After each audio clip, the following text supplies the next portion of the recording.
And today, we're talking about, what are we talking about? The Razzies, I think. The Razzies. Let's. Hey, John and crew, this is Tim Nija. In regards to the Razzies of 2023 nominations, so with Blonde getting 8 nominations, including Worst Picture, do you think this had to do with the many controversies surrounding it, or the mix of polarizing reviews from critics and the general public? What are your thoughts, and what do you think are the main factors? Thanks, and have a good rest of your day.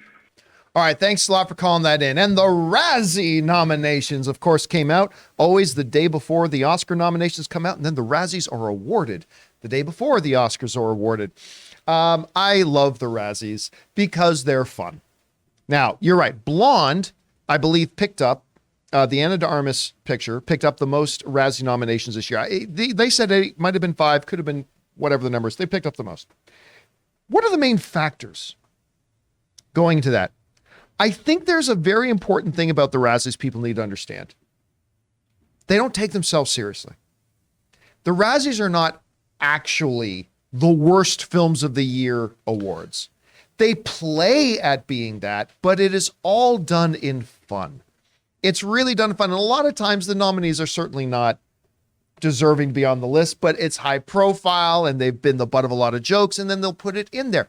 The Razzies are meant to be taken in fun.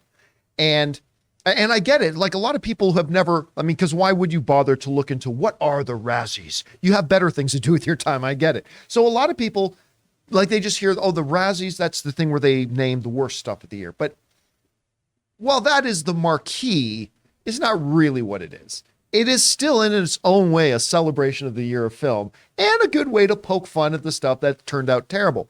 So why don't we take a second here and look at the nominees? We can go to my screen there. So the honor of the 5 worst, the nominees for Worst Picture of the Year are Blonde, Disney's Pinocchio. Now look, this is a good example. That is truly a bad movie. Is it one of the 5 worst films of the year? No, but it was so obviously a huge disappointment and such a missed opportunity gets the anyway. Of course, Machine Gun Kelly's Good Morning, The King's Daughter, and of course, couldn't be a Razzie list without Morbius. Woo! Being on here, give it up for Morbius. Now Sony's going to see Morbius is in the news. We should re-release it again. So then for our nominees for Worst Actor, hey, Machine Gun Kelly got an award nomination. For Worst Actor in Good Morning, Pete Davidson for the voice in Marmaduke, Tom Hanks as Geppetto, Jared Leto as Morbius, and Sylvester Stallone as Samaritan. Worst Actress, Ryan Kira Armstrong for Firestarter, Bryce Dallas Howard for Jurassic Park Dominion. Don't you take them seriously, Bryce. You were not bad in that movie. Diane Keaton in Mac and Rita. I don't know how to pronounce Kaya's name, but in The King's Daughter. And Alicia Silverstone in The Requiem? I'm not even familiar with that movie. The Requiem. Requiem? Is it like the Requiem? Anyway, I'm not even familiar with it. Anyway, and then the list goes on and on. Look, we have fun with the Razzies. I love seeing the Razzie nominations come in every year. But again, it is not something that we should analyze, nor is it something to take seriously. It is, so when asking about the factors that are gone, why did Blonde, is it the division and it was just Blonde. And by the way, Ana de Armas may very well get a Best Actress nomination for this thing. And anyway, Rob, I know you look forward to the Razzie nom. They're fun, but they are fun. But how seriously should people take them? Didn't Halle Berry pick up a Razzie when she was in Catwoman? She showed up. Won the Razzie the Oscar. year after she won the Academy Award for Monsters Ball. So Halle Berry won the Academy Award for Monsters Ball. The following year, she won the Razzie for Catwoman, and she went to the awards ceremony, and she got on stage to accept the Razzie. And brought her Oscar. She's a boss. Mm-hmm. That's right. She brought her Oscar too. Yeah, she had both of them to be like, all right. That's why Halle Berry's a boss. Mm-hmm. Yeah. But yes, that did happen. You gotta love it. Yeah. And I mean, I love it when people take things in the spirit. There she is. Yes. With her Oscar on the table. Come on. Good for you, Halle Berry. rules. That's I love it. No, but in the case of Blonde, look, have you watched Blonde? It's rough.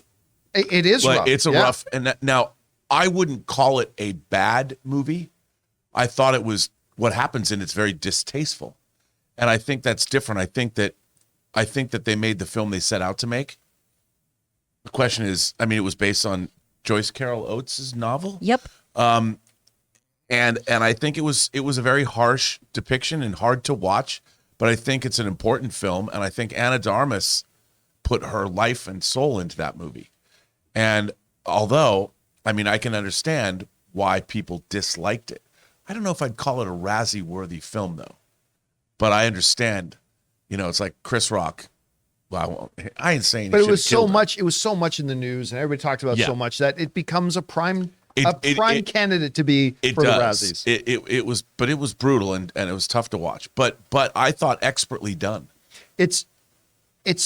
I called Blonde an impressive piece of art. Yes, because art is meant to stir you, create an emotional reaction, an emotional experience. It certainly did that. Not all art is great. Go back to what was the Jennifer Lawrence Mother? Mm-hmm. Yeah. Was it called Mother? Like, that is a film made by the hand of an artist. But it's terrible. Like, it's a terrible, terrible movie, but there's no doubt. And so some art is better than other, and it's all interpretive. I don't know.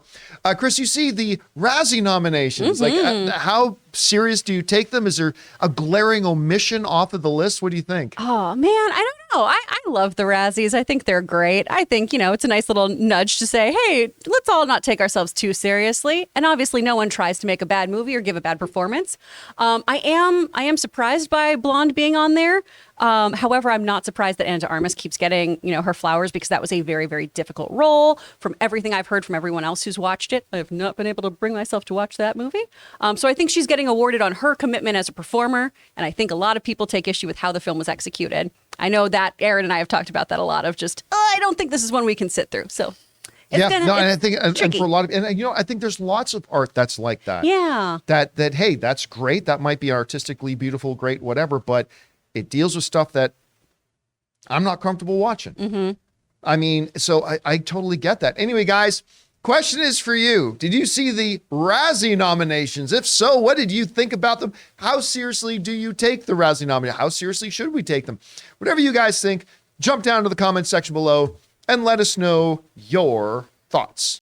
Guys, we want to thank a sponsor of this video, Mint Mobile. If saving more and spending less is one of your top goals for 2023, why are you still paying insane amounts of money every month for your phone bill? Switching to Mint Mobile is the easiest way to save money this year. As the first company to sell premium wireless service online only, Mint Mobile lets you order from home and save a ton, with phone plans starting at just $15 a month. Guys, I have told you before that when I was on one of the major phone carriers, I was spending literally 3 times as much every month, and switching to Mint Mobile couldn't have been easier. So for people just looking to save some extra money this year, Mint Mobile offers premium wireless for just $15 a month. All plans come with unlimited talk and text plus high-speed data delivered on the nation's largest 5G network. You can use your own phone with any Mint Mobile plan and switch easily in just minutes with eSIM. To get your new wireless plan for just $15 a month and get the plan shipped to your door for free, go to mintmobile.com/Campea. That's mintmobile.com/Campea. Cut your wireless bill to just $15 a month at mintmobile.com/Campea.